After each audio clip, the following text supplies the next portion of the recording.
राजधानी रांची में सिरमटोली स्थित ऐतिहासिक सरना स्थल के समीप बन रहे फ्लाईओवर रैंप को लेकर विवाद गहराता जा रहा है। आदिवासी संगठनों ने इस मुद्दे पर अपनी नाराजगी जाहिर करते हुए आज एक महाबैठक का आयोजन किया, जिसमें कई प्रमुख आदिवासी नेता शामिल हुए।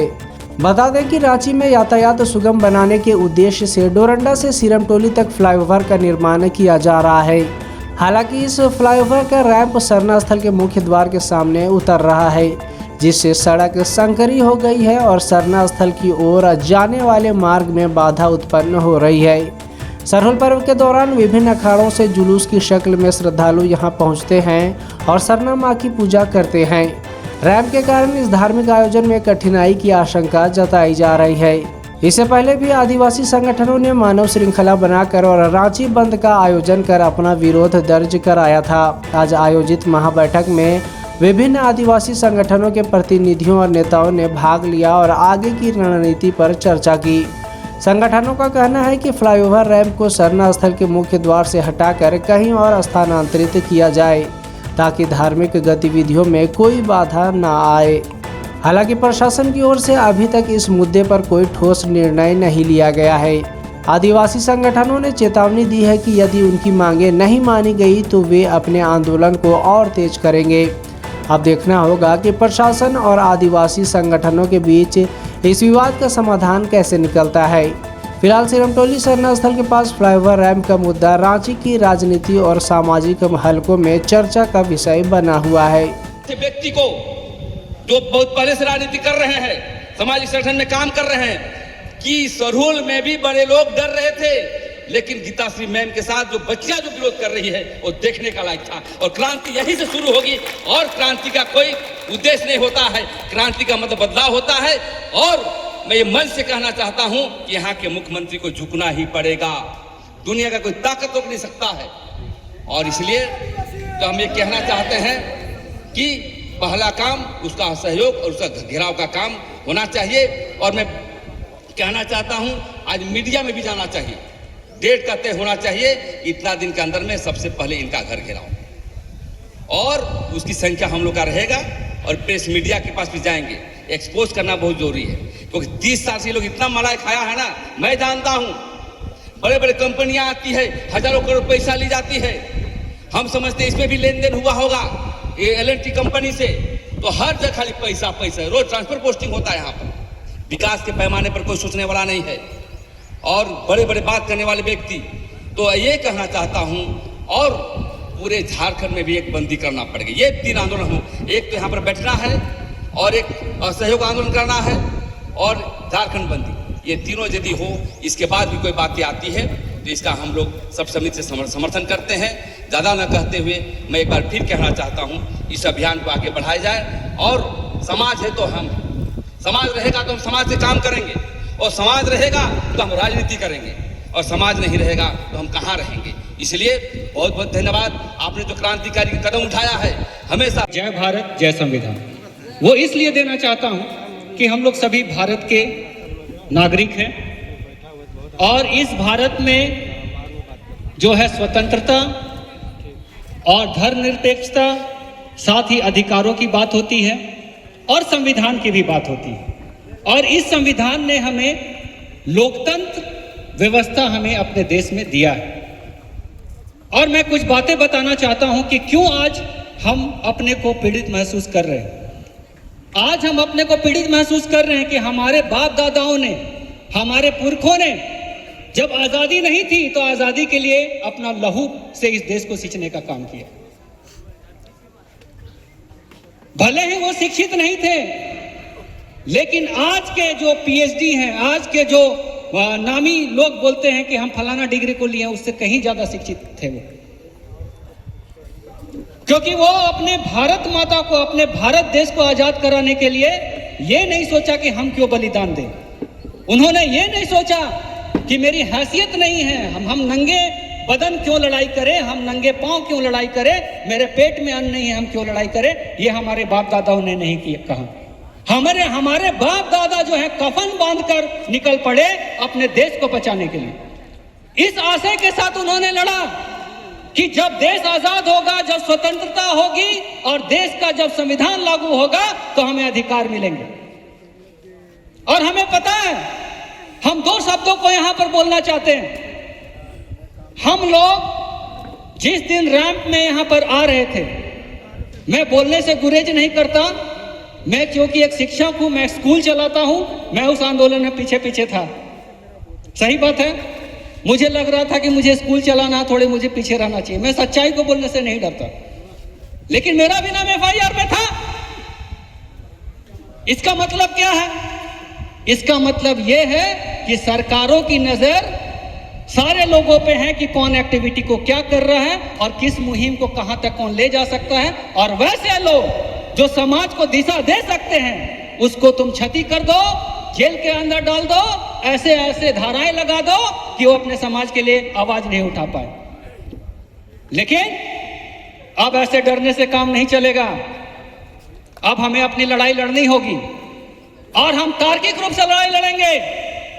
और हमारी बहनें जो जिस मुखरता से, हमारे युवा साथी जिस मुखरता से आज तक अपने आवाज को उठाने का काम कर रहे हैं, आज पूरा झारखंड के साथ पूरा देश देख रहा है।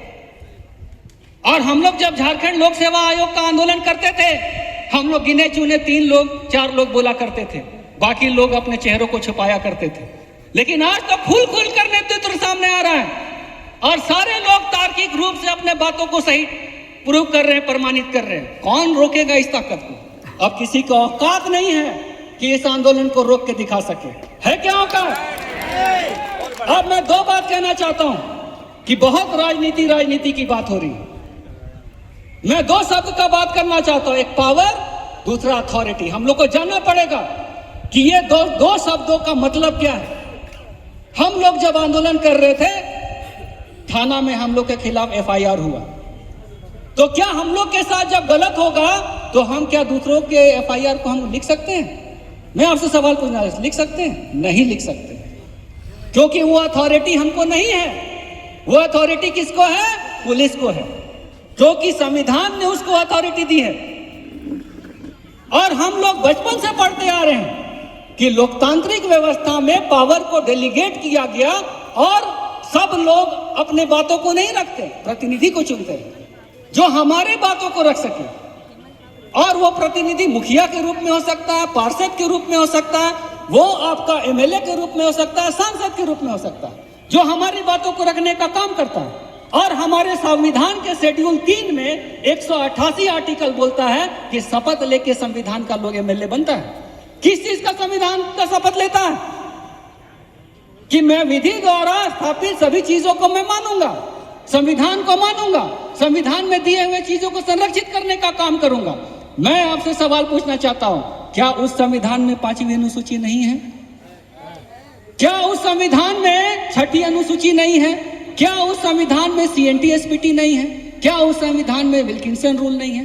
क्या उस संविधान में ट्राइबल सब प्लान का पैसा नहीं है, TSC का गठन नहीं है? सारी चीजें। तो ये विधायक जो संविधान का कसम खा के गए कि संविधान को मानते हुए मैं अपने काम को निष्पादन करने का काम करूंगा, मैं जो है झारखंड के तमाम विधायकों से बोलना चाहता हूं, आप संविधान को नहीं मानने का काम कर रहे हैं, क्योंकि आज आदिवासियों की जमीन लूटती जा रही है। क्योंकि हमारा जमीन जो CNT SPT का है, जो हमारा जमीन आदिवासियों का है, हरगढ़ी का है, मसना का है, सरना का है, सारा जमीन का बिक्री, सारा जमीन का धड़ल्ले से स्थानांतरण हो रहा है। और ये सच्चाई है। और आदिवासी मूलवासी को ही कहा जाता है कि हमारे विकास के विरोधी हैं। ये कैसा विकास? क्या हमारे लाश में विकास करोगे?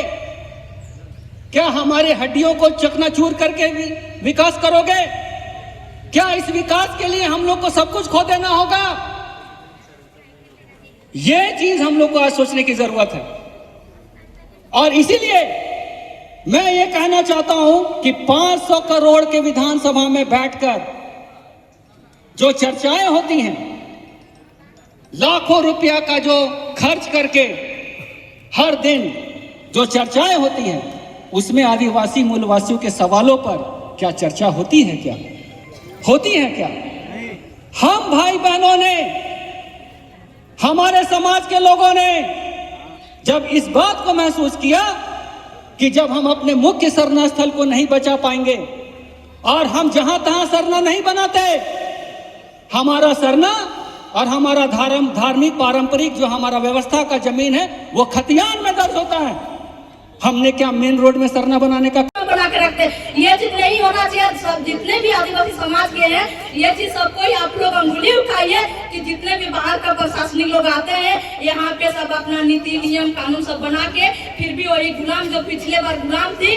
वही गुलाम अभी भी उसको चलाना चाहते हैं। तो ये चीज कतई नहीं बर्दाश्त होना भी नहीं चाहिए मेरे हिसाब से, क्योंकि अपना धर्म संस्कृति को बचाने के लिए अपना ही जब तक नहीं लड़ेंगे तब तक ये कभी नहीं मिलेगा। फिर वही हाल होगा जो आदिवासी को जिस तरह बोलते हैं ना कि जब साथ में नहीं बढ़ सकते, उठ नहीं सकते, छुआछूत जात पात, भाई हम कुछ नहीं जानते, वही वाला हाल होने वाला है यहाँ पे। काहे कि देख रहे हैं जितने भी कुछ अगुआ लोग भी है यहाँ पे कि दो पैसा खा के भाई उन लोग खुद का ही आदिवासी समाज के विरोध कर रहे हैं। उसको सोचना चाहिए कि जब हमारा समाज है, हमको इस राज्य में रहना है, इस धरती में रहना है, तो भी उन लोग अभी विरोध कर रही है, बिल्कुल गलत है। ऐसा होना भी नहीं चाहिए। हम इसलिए बोलना चाहते हैं कि भाई पैसा लेके दो पैसा के लिए अपना धर्म संस्कृति को मत बेचिए, मत खराब करिए, बचा के रखिए। अगर आज नहीं बचा के रखेंगे तो कल ऐसा दिन आएगा कि आप लोग मजबूर हो जाएंगे, घर से बाहर निकलना मुश्किल हो जाएगा। रांची का हाल देख लीजिए आप लोग, यहाँ जितना बाहर का आदमी मतलब बैठा हुआ है, जहाँ बड़ा से बड़ा बिल्डिंग देखिए, घर A to Z देखिए, आप गली मोहल्ला में सब के सब बाहर का भरा हुआ है। मजा देखिए, यहाँ पे कोई आपको आदिवासी का अच्छा घर दिखेगा या तो अच्छा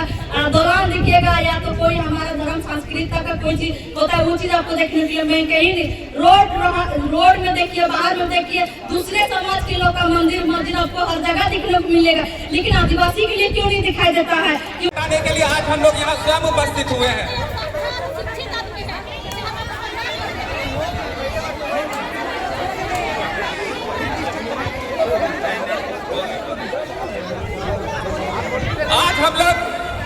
आज हम लोग प्रण लेते हैं कि जब तक रैन हटेगा नहीं तब तक हम लोग शांत नहीं बैठेंगे। क्या आप लोग शांत बैठेंगे? हम लोग को एक डर था कि सरहुल पार हो जाएगा, उसके बाद हम लोग शांत हो सकते हैं, लेकिन ऐसा है क्या? हम लोग और जोर से आंदोलन करेंगे। अभी तो सिर्फ रांची के लोग जमा हुए थे, अब पूरे अगल बगल राज्य और पूरे झारखंड को इस आंदोलन में शामिल करेंगे। ऐसा करेंगे?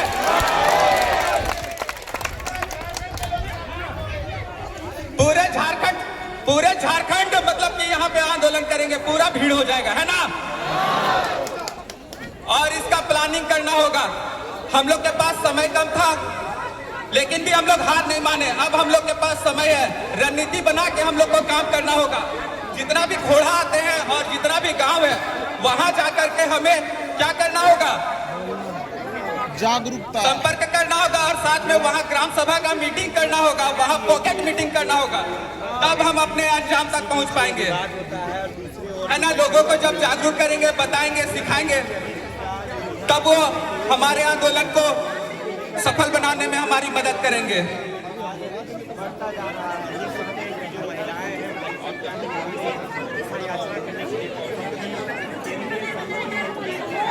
चलिए एक नारा लगाते हैं रैंप को हटाने का। सिरमटोली सरना स्थल के सामने से फ्लाईओवर का रैंप हटाना होगा। सिरमटोली सरना स्थल के सामने से फ्लाईओवर का रैंप हटाना होगा। सिरमटोली सरना स्थल के सामने से फ्लाईओवर का रैंप हटाना होगा। जय सरना, जय सरना। आदिवासी एकता जिंदाबाद, आदिवासी एकता जिंदाबाद।